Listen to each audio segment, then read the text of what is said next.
Сәлем достар, бүгінгі видеода мен сіздерге қазіргі тренд болып жатқан этно стильдегі шоппер тігудің ең оңай қарапайым тәсілін көрсететін боламын. Достар, міндетті түрде каналыма тіркеліп қоңырауды басуды ұмытпаңыздар, алдағы пайдалы видеоларды жіберіп алмау үшін. Бізге бар болғаны осындай дак матасынан жарты метр мата жеткілікті болады. Бұл шоппер тігуде бар болғаны 2 деталь болады, яғни негізгі бөлігі және бау бөлігі. Негізгі бөлігінің бізге керек матамыздың ені 35 см, ұзындығы 90. Екі бүктелгенде матамыз бізде 45 болып тұр мысалы, бүктеліп тұрған кезде осылай болады. Мынау біздің шопперіміздің асты, екі жаны, яғни осындай бір бөлшек және 2 бау керек. Бау. Мен дайындап қойдым, қазір сіздерге түсіндірем. Осындай баудан 2 керек. Бауымыздың ені бізде 10 см, ұзындығы 60 см. Бауымыздың ені 10 см. Бауымыз дайындау үшін былай істейміз. Яғни 10 см матамызда осылай ішке қарай 1,5 см-ден қайырамыз. Осылай үтікпен басып алсаңыздар да болады. Осылай қайырып екі жағын бүктеп аламыз. Содан кейін үтікпен басып болғаннан кейін мына екі бөлікті осылай бір-біріне беттестіреміз. Міне, осылай беттестіреміз. Көрдіңіздер ме? Сонда біздің бауымыз осылай дайын болып шыға келеді. Содан кейін мына жерден шетінен 1-2 см қалдырып, тура шетіне қарай осылай тігіс жүргіземіз. Сонда біздің бірінші бөлігіміз дайын болады, яғни бауымыз. Екеуінде солай жасап аласыздар. Егер бауының кішкене жіңішкелеу болғанын қаласаңыздар, бірден мына жерден 1,5-ның орнына 2 см-ден алып тастаңыздар. Мына жерден 2 см, мына жерден 2 см алып, содан кейін барып бүйтіп қайырсаңыздар, бауы кішкене жіңішкереді, яғни 3 см ширинасы болады. Осылай 2 деталь бауымызды дайындап аламыз. Содан кейін негізгі бөлігіне көшеміз. Негізгі бөлігі бізде осылай бүктелген мата. Бұны ішке қаратып аламыз. Негізгі бөлігін, яғни лицевая сторонасын ішке қаратамыз да, ішкі бөлігін осылай аударып аламыз. Міне. Бұл жерде де ең бастысы бізде екі шеті мен жоғарғы жағы. Екі шетін қалай жасаймыз? Яғни екі шетіне сіздер 1 см, не болмаса 0,5 см ширинаңызға байланысты тігіс жүргіземіз. Жай түзу тігіс жүргіземіз екі жаннан. Содан кейін ішке осылай қайырып тігуге болады. Бұл бізде оверлочный строчка болады. Бұл өте мықты және қарапайым түрі. Не болмаса бірден түзу тігіс жүргізіп, сыртынан бірден оверлокпен де жүргізіп шығуға болады. Бұлда да өте қарапайым тәсілі. Содан кейін мына алдыңғы бөлігін қалай жасаймыз? Алдыңғы бөлігін сіздер бауды жасап болғаннан кейін, мысалы бауын бірінші жасап алып, содан кейін бірден алдыңғы бөлігіне көшкеніңіз дұрыс болады деп ойлаймын. Өйткені бізде алдыңғы бөлігін қайырып, бірінші қайырғанда біз 2 см қайырамыз, содан кейін 3 см қайырамыз. Осылай қайырып, үтікпен бірінші басып аламыз, екі жағында. Осылай үтікпен басып аламыз, екі жағын. Содан кейін үтікпен басып алғаннан кейін баудың тұратын жерін белгілейміз. Қазір мен бірінші бауын тігіп алайын, сосын кейін сіздерге ары қарай жұмыс барысын көрсететін боламын. Міне лапканың шетіне 1-2 см қалдырып, мына жерден тура шетінен тігіс жүргіземіз. Осылай әдемілеп ұстап аламыз.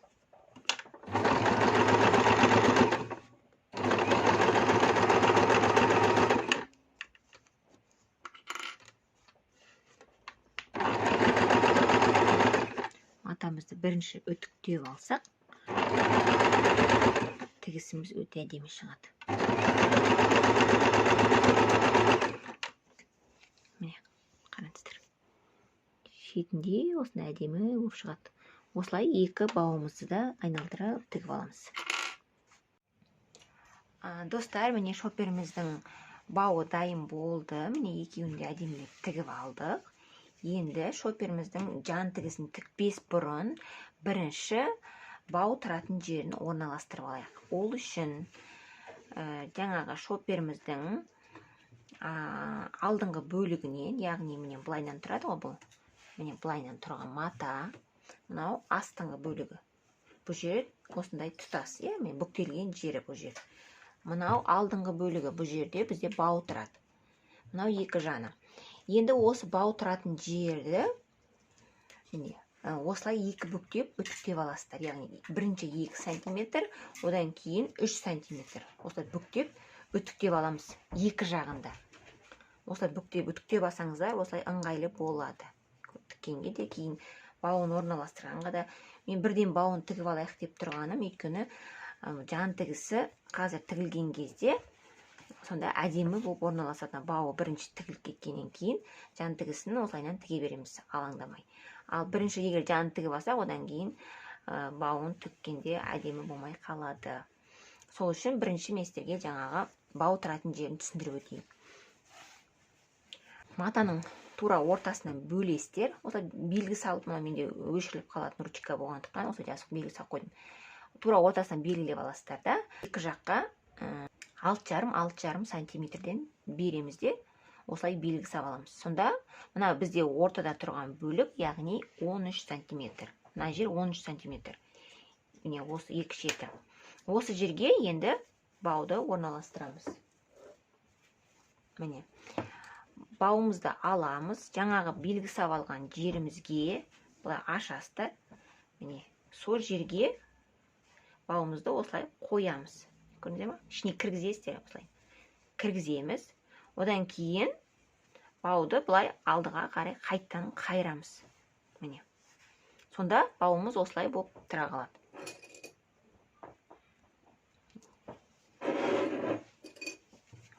Көрсетіп қойайын сіздерге былайына. Ине қадауға болып өтіп қазір. Міне. Сонда астыңғы жағында осылай болып тұрады.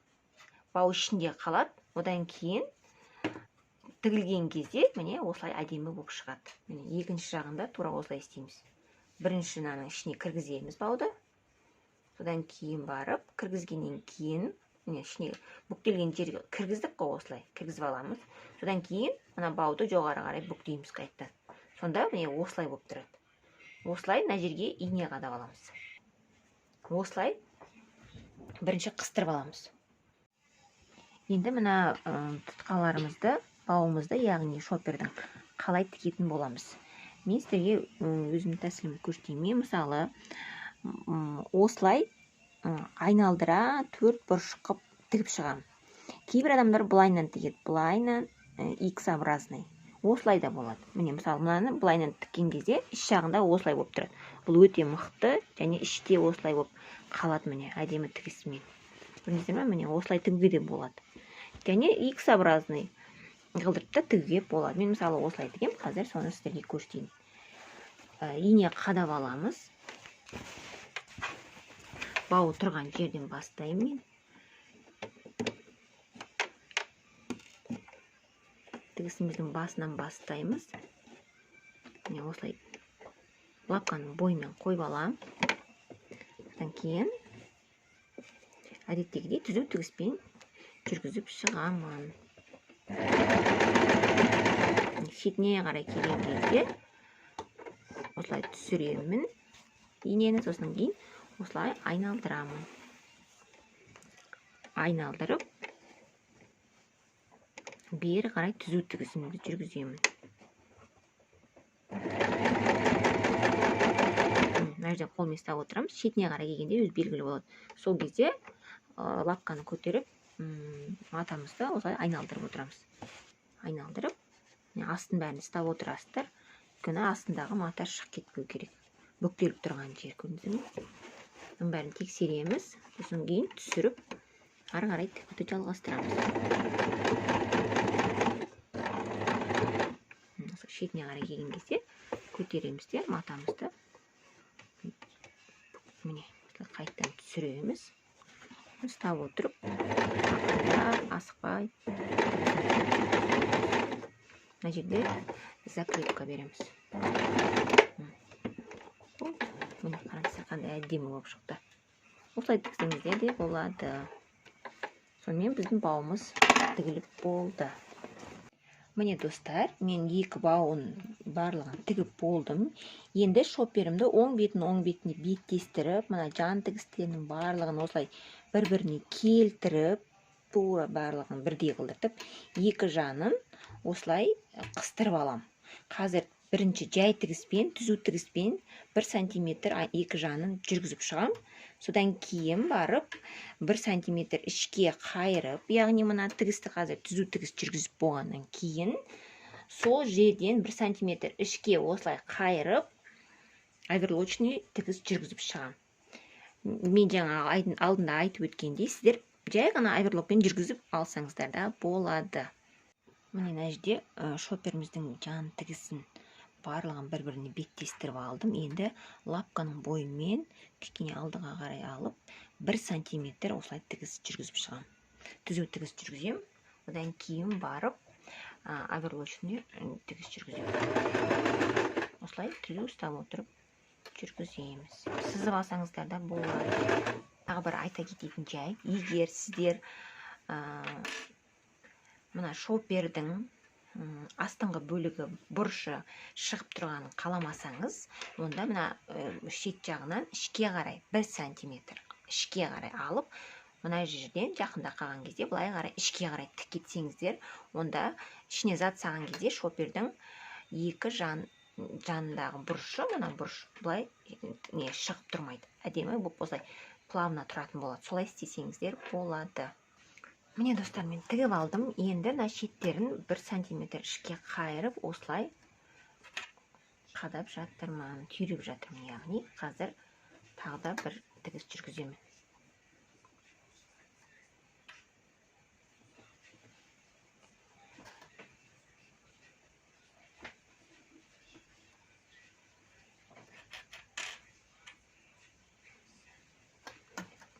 Достар, қайтадан қойып, лапканың бойымен жаңағы 1 сантиметрімізді қайтадан тігіп шығамыз.